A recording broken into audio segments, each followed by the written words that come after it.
Assalamualaikum warahmatullahi wabarakatuh. Perkenalkan, nama saya Auliana Diva Azizah dengan NIM 12512901131. Saya berasal dari KPI kelas 2C dan di sini akan memaparkan sedikit pengetahuan saya dan referensi mengenai topik yaitu hakikat filsafat komunikasi. Sebelum kita beranjak pada makna dan hakikat filsafat komunikasi itu sendiri, saya akan menjabarkan apa definisi dari filsafat itu sendiri. Filsafat, menurut Kamus Besar Bahasa Indonesia, memiliki kata dasar yaitu filsafat yang memuat makna ahli. Filsafat berarti pengetahuan dan penyelidikan dengan akal budi mengenai hakikat segala yang ada, sebab, asal, dan hukumnya, atau teori yang mendasari alam pikiran atau suatu kegiatan. Bisa juga disebut dengan ilmu yang berintikan logika, estetika, metafisika, dan epistemologi. Dengan luasnya ruang lingkup pembahasan ilmu filsafat, saya akan menjabarkan menurut para ahli yang mendefinisikan apa itu filsafat. Yang pertama ada Plato. Menurutnya, filsafat adalah ilmu pengetahuan yang berminat mencapai kebenaran yang asli. Menurut Aristoteles, filsafat adalah ilmu pengetahuan yang meliputi kebenaran yang terkandung di dalamnya ilmu-ilmu metafisika, logika, retorika, etika, ekonomi, politik, dan estetika. Sedangkan menurut Al-Farabi, filsafat ialah ilmu pengetahuan tentang alam mewujud, bagaimana hakikat yang sebenarnya. Selanjutnya, ada pula beberapa definisi filsafat menurut tokoh-tokoh yang berkecimpung langsung dalam lapangan filsafat. Ada beberapa. Menurut Insinyur Pujai-Jatna, ia menyatakan bahwa filsafat ialah ilmu yang mencari sebab yang sedalam-dalamnya bagi segala sesuatu yang ada dan yang mungkin ada. Menurut W.M. Becker, S.Y. menyatakan bahwa filsafat adalah refleksi rasional, fikir, nazar, ma'rifat, ra'yun atas keseluruhan keadaan untuk mencapai hakikat dan memperoleh hikmah. Sedangkan menurut Hasbullah Bakri, ia menyatakan bahwa ilmu filsafat ialah ilmu yang menyelidiki segala sesuatu dengan mendalam mengenai ketuhanan, alam semesta, dan manusia sehingga dapat menghasilkan pengetahuan tentang bagaimana hakikatnya sejauh yang dapat dicapai. Menurut Dr. Andes Kunario Hadikusumo MPD dalam buku Filsafat Ilmu yang telah saya baca, filsafat adalah usaha untuk memahami atau mengerti dunia dalam hal makna dan nilai-nilainya. Bidang filsafat sangat luas dalam mencakup secara keseluruhan sejauh dapat yang dijangkau oleh pikiran manusia. Filsafat berusaha untuk menjawab pertanyaan-pertanyaan tentang asal mula dan sifat dasar alam semesta tempat manusia hidup, serta apa yang merupakan tujuan hidupnya. Tujuan berfilsafat dalam buku Filsafat Ilmu, karya Profesor Dr. Ahmad Tafsir, tujuan berfilsafat ialah menemukan kebenaran yang sebenarnya, yang terdalam. Jika hasil pemikiran itu disusun, maka susunan itulah yang akan kita sebut sebagai sistematika filsafat. Sistematika atau struktur filsafat yang dalam garis besarnya terdiri atas ontologi, epistemologi, dan aksiologi. Selanjutnya kita akan beralih ke pengertian komunikasi. Dalam buku karangannya yang berjudul Dinamika Komunikasi, Onong Ujana Effendi berpendapat bahwa pengertian komunikasi harus dilihat dari dua sudut pandang, yaitu pengertian secara umum dan pengertian secara paradigmatik. Pengertian komunikasi secara umum itu pun harus dilihat dari dua segi, yaitu pengertian komunikasi secara etimologis dan secara terminologi. Secara etimologis, komunikasi berasal dari bahasa Latin communicatio yang berasal dari kata komunis yang berarti sama. Kata yang sama yang dimaksudkan adalah sama makna. Jadi dalam pengertian ini, komunikasi berlangsung manakala orang-orang yang terlibat di dalamnya memiliki kesamaan makna mengenai suatu hal yang tengah dikomunikasikannya. Dengan kata lain, orang-orang yang terlibat di dalamnya saling memahami apa yang dikomunikasikannya, maka hubungan mereka bersifat komunikatif. Pun dalam e-book yang saya baca, yaitu Hakikat Etika dan Filsafat Komunikasi dalam Dinamika Sosial, karya Iman Kurniawan dan kawan-kawan, definisi komunikasi diartikan sebagai proses pernyataan yang terjadi antara manusia. Pernyataan itu berupa pikiran atau perasaan seseorang kepada orang lain dengan menggunakan bahasa.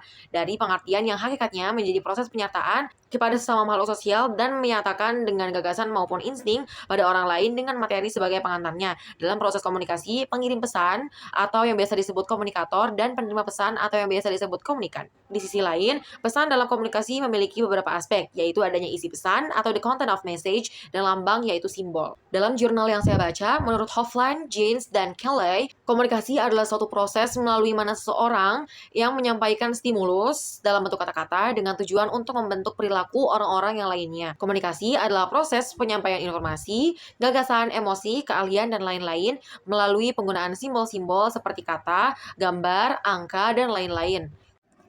Selanjutnya kita akan membahas makna dari filsafat komunikasi itu sendiri. Menurut buku yang saya baca yaitu Filsafat Komunikasi karya Dr. Faustina Esos MMMIKOM. Menurut Rahmat, filsafat meneliti komunikasi secara kritis dan dialektis. Adapun hal-hal yang menjadi permasalahan komunikasi dalam perspektif filsafat diantaranya adalah hakikat manusia, komunikan dan komunikate, penggunaan komunikasi oleh manusia untuk berhubungan dengan realitas lain yang ada di alam semesta, kemampuan berkomunikasi, proses berlangsungnya komunikasi, medium komunikasi sebagai faktor penting dalam proses penilaian manusia, dan lain-lain. Menurut e-book yang saya baca baca yang berjudul Etika dan Filsafat Komunikasi karya Muhammad Mufid. Filsafat komunikasi adalah ilmu yang mengkaji setiap aspek dari komunikasi dengan menggunakan pendekatan dan metode filsafat sehingga didapatkan penjelasan yang mendasar, utuh, dan sistematis seputar komunikasi. Dalam jurnal lain yang saya baca, filsafat komunikasi merupakan kajian mendasar ilmu komunikasi, mulai dari teori hingga segala persoalan terkait.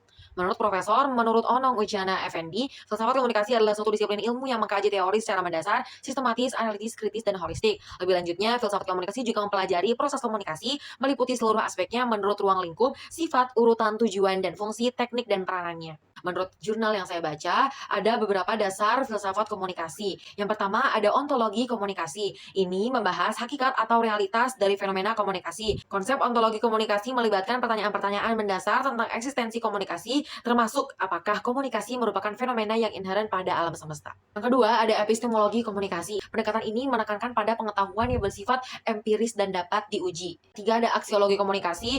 Ini menyangkut tentang nilai-nilai atau tujuan yang ada di balik komunikasi. Apa yang dianggap komunikasi yang baik atau bermoral, bagaimana komunikasi mempengaruhi kehidupan individu dan masyarakat secara keseluruhan. Aksiologi komunikasi mempertimbangkan tujuan dan hasil yang diinginkan dari proses komunikasi. Yang keempat, ada fenomenologi komunikasi. Ini berfokus pada pengalaman individu dalam proses komunikasi. Bagaimana individu mengalami dan memahami komunikasi.